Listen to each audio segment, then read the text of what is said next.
Good morning to all of you and welcome to your channel GK facts current में। दोस्तों आज की date है 21 मई और जानेंगे आज 21 मई से द हिंदू की vocabulary which is important for all competitive examination. So दोस्तों जैसे कि आप सभी जानते हैं डेली मॉर्निंग में 8 o'clock पर मैं आप सभी के साथ जो है वोकेब डिस्कस करता हूँ। ये आप सभी के लिए बेस्ट अपॉर्चुनिटी है वोकेबलरी सीखने की, क्योंकि एग्ज़ाम में जो है पूछी जाती है वोकेबलरी। ठीक है, और इसका जो पीडीएफ का लिंक है वो मैंने डिस्क्रिप्शन बॉक्स में दे दिया है, वहाँ से आप लोग डाउनलोड कर सकते हैं। और जो न्यू स्टूडेंट्स है वो चैनल को सब्सक्राइब एंड शेयर करना ना भूलें। चलिए अब क्लास को स्टार्ट कर लेते हैं। सबसे पहले आज की हमारी फर्स्ट वोकेब से। सो आज की हमारी फर्स्ट वोकेब क्या है? एवोल्यूशन। क्या है? एवोल्यूशन। पार्ट्स ऑफ स्पीच इसका नाउन है और मीनिंग है स्नान। अब स्नान स्नान ये इसका मतलब तो हम नहाना मतलब कि बात भी बोलते हैं इसको। हाँ जी, ये सही बात है, बात भी बोलते हैं। लेकिन यहाँ पर जो है एवोल्यूशन का मीनिंग है स्नान। द एक्ट ऑफ वॉशिंग और क्लींसिंग द बॉडी मीन्स पूरी बॉडी को आपने क्लीन करना, वॉशिंग करना मतलब धोना या फिर साफ करने की क्रिया के भाव को एवोल्यूशन कहते हैं। क्लियर? इमेज में आप यहाँ पर देख सकते हैं किस तरीके से ये धो रहे हैं। और सिनोनिम्स की बात करें, क्लीन मीन्स साफ। एंटोनिम्स हैं इसके पोल्यूशन, प्रदूषण, जो कि ज़्यादातर हमें दिल्ली में और देखने को मिलता है। ठीक है, example, if one needed to do ablution once मतलब कि अगर कोई एक बार स्नान करेगा, so I did it twice, मैं 2 बार करूँगा। ये ठीक है, मीन्स ये एक बैटल की तरह है, एक मतलब कि एक दूसरे के प्रति कि if one needed to do ablution once I did it twice, मैं 2 बार किया मैंने, मतलब उसने एक बार स्नान किया सो मैंने 2 बार स्नान किया। क्लियर है? सो ध्यान रखना इसको, एवोल्यूशन को देखिए वेरी इजी है ये। इसका सिनोनिम्स क्लीन है और मीनिंग एंटोनिम्स जो है इसका क्या है? पोल्यूशन। ठीक है, अगर आपका देखिए कोई भी डाउट्स हो किसी भी क्लास से रिलेटेड जितने भी जीके फैक्ट्स करंट वन आपके लिए लेकर आते हैं, सो आप बेझिझक कमेंट बॉक्स में कमेंट करके बता सकते हैं। Next, drove. Parts of speech इसका नाउन है और मीनिंग है झुंड। क्या है मीनिंग? झुंड। A number of cattle driven to market और अ न्यू पोस्चर मतलब कि जो कई मवेशी हैं, जो मवेशी होते हैं उनको या तो हम कहाँ पे लेके जाते हैं? बाजार में लेके जाते हैं, या फिर क्या, न्यू पोस्चर मतलब कि नए चारागाहों में ले जाया जाता है, जो कि कैटल होते हैं, मवेशी। ठीक है, ये आप एक झुंड देख सकते हैं, इनको बेचने के लिए लेके जा सकते हैं। इनको बेचने के लिए ये एक मतलब कि मानव के लिए एक संसाधन है, एक रिसोर्स है, किसका? अर्निंग का। ठीक है, ठीक है, और इनकी जो खाल वगैरह होती है मतलब इनके जो ऊपर खाल होती है, रुआ होता है, मतलब उसको क्या बोलते हैं? ठीक है, और वो इसके काम में आता है। ठीक है ना? सो सिनोनिम्स की बात करें, flock and herd. Flock and herd इन दोनों का मीनिंग ही झुंड होता है। क्या होता है? इन दोनों का मीनिंग ही झुंड होता है। ठीक है, एंटोनिम्स, फ्यू ये तो आपको पता ही है, थोड़ा। एंड ट्रिकल, छलकना। क्या है? ट्रिकल का मतलब होता है छलकना। ठीक है, ये आपने ध्यान रखना है। Example, they drop the car by turns, उन्होंने बारी बारी से कार चलाई।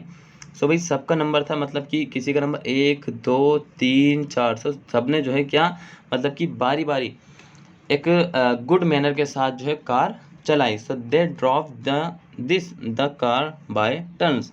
ठीक है, next, glee. Parts of speech इसका नाउन है और मीनिंग है उल्लास। अब देखिए उल्लास क्या है मीनिंग, कुछ कभी कभार ऐसे वर्ड आते हैं हिंदी हो या शायद इंग्लिश जो कि सर के ऊपर से निकलने लगते हैं। जॉय और हैप्पीनेस मीन्स हर्ष या फिर खुशी। सो यहाँ पर आप इमेज में देख सकते हैं इन सभी को, हर्ष या फिर खुशी। ठीक है, सिनोनिम्स की बात करें इसके, सो डिलाइट मीन्स आनंद। डिलाइट का मतलब क्या होता है? आनंद। इनको लिखते चलिए, हिंदी मीनिंग जो मैं बता रहा हूँ, जो आपको पता है उनको नहीं, जो आप न्यू सीखेंगे उनको लिखना। हमेशा उस चीज़ को लिखना है आपको, अगर कभी नोट्स भी बना जो जिसमें आपको डाउट्स हो या फिर जिसमें जो आपको याद नहीं हुआ। एंटोनिम से डिसअपॉइंटमेंट्स मतलब कि निराशा। क्या है? डिसअपॉइंटमेंट का मतलब है निराशा। Example, the children laugh with Glee at the clowns antics, joker की हरकतों पर बच्चे खुशी से झूम उठे। सो ये तो भाई रियलिटी है, कभी अगर आप जोकर शो में गए होंगे, सो जोकर की जितनी भी एक्टिविटी होती है उसका जो उसको रिस्पॉन्स मिलता है, क्या रिस्पॉन्स होता है कि लोग उस पर बहुत ज़्यादा मतलब कि क्या होता है? हैप्पीनेस, खुशी मनाते हैं। Next is jest. Parts of speech इसका वर्ब है और मीनिंग है हंसी। क्या है मीनिंग? हंसी। To tell a joke means किसी ने एक चुटकुला या फिर जॉक सुना दिया। To talk in a playful manner, किसमें एक प्लेफुल मैनर में जो है सुनाया है, मतलब कि एक चंचल तरीके से। अब चंचल तरीके से जैसे कि हमने पहले एग्जाम्पल पढ़ा, ठीक है, कि अगर उसने कोई जो भी जोक की जो एक्टिविटी होती है, देखिए the children laugh with Glee at the clowns antics, तो जोकर की जो भी एक्टिविटी थी उन पर बच्चे हंसे। और यहाँ पर जो है हमने इसी का जो है मीनिंग देख लिया है जो दिया हुआ है कि जोकर के द्वारा एक चुटकुला सुनाना, ठीक है, वो भी किस तरीके से, एक प्लेफुल मैनर से। सिनोनिम्स आप यहाँ पर मतलब कि इमेज आप देख सकते हैं जोकर के। सिनोनिम्स है मॉक एंड टीज, ठीक है, मॉक एंड टीज, ये आपने ध्यान रखना है। Antonyms compliment and comment. Compliment और कमेंट का मतलब दोनों का ही मतलब होता है प्रशंसा। क्या होता है, दोनों का मतलब होता है प्रशंसा, ठीक है। टीज का मतलब होता है चिढ़ाना। क्या होता है, टी का मतलब होता है चिढ़ाना। और मोक का मतलब होता है दिखावटी। क्या होता है, दिखावटी मोक का मतलब होता है। लिखते चलना जो आपको नहीं पता। एग्जाम्पल देखते हैं इसका क्या है। एग्जाम्पल है he could jest it was said even in his last moments. ऐसा कहा जाता है कि वे अपने अंतिम क्षणों में भी मजाक कर सकता। अंतिम क्षण कब होता है, जब मतलब कि बिल्कुल ही आपकी लाइफ हो बिल्कुल एंड पॉइंट पर हो, ठीक है। Next is foist. Parts of speech इसका वर्ब है और मीनिंग है थोपना। क्या है मीनिंग, थोपना। To force another to accept especially by stealth और डिसीट, दूसरे को विशेष रूप से चुपके या छल से स्वीकार करने के लिए मजबूर करना। सो आपने कभी कभार अगर जो भी जिम गया हो उसको डेफिनेटली पता होगा कि जो कोच होता है वो किस तरीके से जो जिम करते हैं वहाँ पर उनको किस तरीके से ट्रीट करता है, किस तरीके से, ठीक है। और किस तरीके से मतलब कि जो शोल्डर जो भी मतलब कि करते हैं, चेस्ट वगैरह के जो मारते हैं, ठीक है, सेट, उनको किस तरीके से बोलता करने के लिए, और पूरा एफर्ट लगाता है। जिस तरीके से यहाँ पर देखिए पूरे दोनों ही एफर्ट लगा रहे हैं सिनोनिम से, लेकिन इन पे ज़्यादा जोर पड़ता है लग करने वाले पे। सिनोनिम से फोर्स एंड इन्फ्लिक्ट। फोर्स का मतलब मीन्स होता है बल देना। क्या मतलब होता है, फोर्स का मतलब होता है बल देना। वहीं इन्फ्लिक्ट का मतलब होता है थोपना। अब भाई थोप दिया कोच ने कि तुम्हें जो है मतलब कि 100 पुशअप मारने या फिर 100 पुलअप मारने हैं, सो ये इम्पॉसिबल। एंटोनिम से रिमूव एंड प्रिवेंट, होगा लेकिन कुछ से होगा कुछ से नहीं होगा। रिमूव मीन्स हटाना। क्या है, हटाना।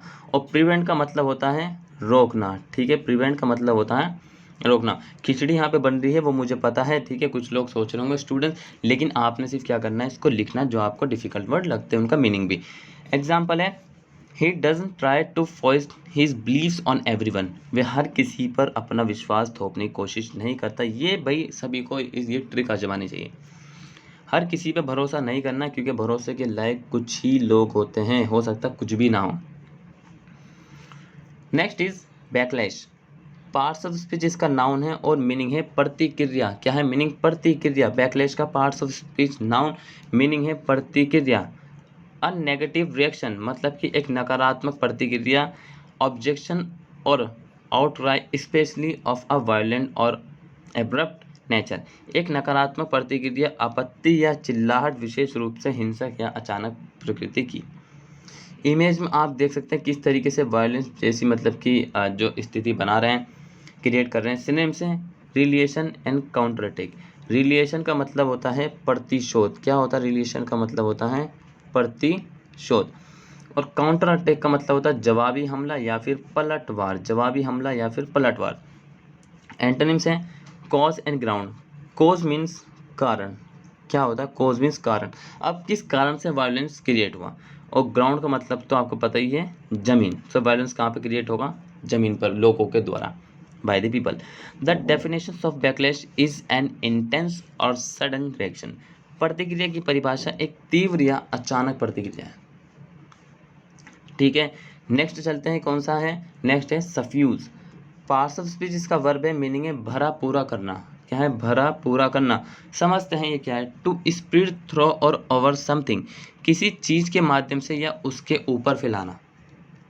क्या है, किसी चीज के माध्यम से या फिर उसके ऊपर फैलाना। सो इमेज में यहाँ पर आप देख सकते हैं किसी के माध्यम, यहाँ पे क्या है, ये मतलब कि वुमेन है, और इन्हीं के माध्यम से इन्हीं के थ्रो से मतलब कि इनके ऊपर ये जो है मतलब ये फैलाया गया है, लहंगा जिसको बोलते हैं। सिनोनिम से परफोरेट एंड इन्फ्यूज। परफोरेट का मतलब होता है छिद्रित। क्या मतलब होता है? परफोरेट का मतलब होता है छिद्रित, ठीक है। और इन्फ्यूज का मतलब होता है पानी में डालना या फिर डालना किसी के ऊपर। एंटोनिम से हार्ट एंड डेप्लीट। क्या है एंटोनिम से? Heart and डेप्लीट। हार्ट का मतलब होता है रुको, ठीक है, और डेप्लीट का मतलब होता है समाप्त। क्लियर है? एग्जाम्पल है it suffuse him, seize him and envelop him completely. इसने उसे भर दिया, उसे पकड़ लिया और उसे पूरी तरह से ढक दिया, ठीक है। क्या क्या है? इट सफ्यूज हिम, इसने उसे भर दिया, सीज हिम, पकड़ लिया, एंड एनवलप हिम कम्प्लीटली, और उसे पूरी तरह से ढक दिया, ठीक है भाई। सो आज के लिए जो है आपकी वोकैब इतनी ही। आई होप आप सभी को आज की वोकैब एंजॉयबल लगी होगी, साथ ही आपने कुछ न्यू सीखा होगा। सो भाई चैनल को सब्सक्राइब करना और शेयर करना, ठीक है, लाइक करना, और हाँ बेल आइकन प्रेस करना ना भूलें, क्योंकि बेल आइकन प्रेस अगर आप कर लेंगे तो आपको जो है हर जितनी भी नोटिफिकेशन आती है जीकेएफएक्स करंट से क्लास अपडेट किए जाते हैं, उन सभी की नोटिफिकेशन आपको टाइम से टाइम पहुँच जाएगी और आप टाइम टू टाइम ज्वाइन कर लेंगे। तब तक के लिए till then take care, all the best, have a nice day. Thank you for watching video all of you. जय हिंद।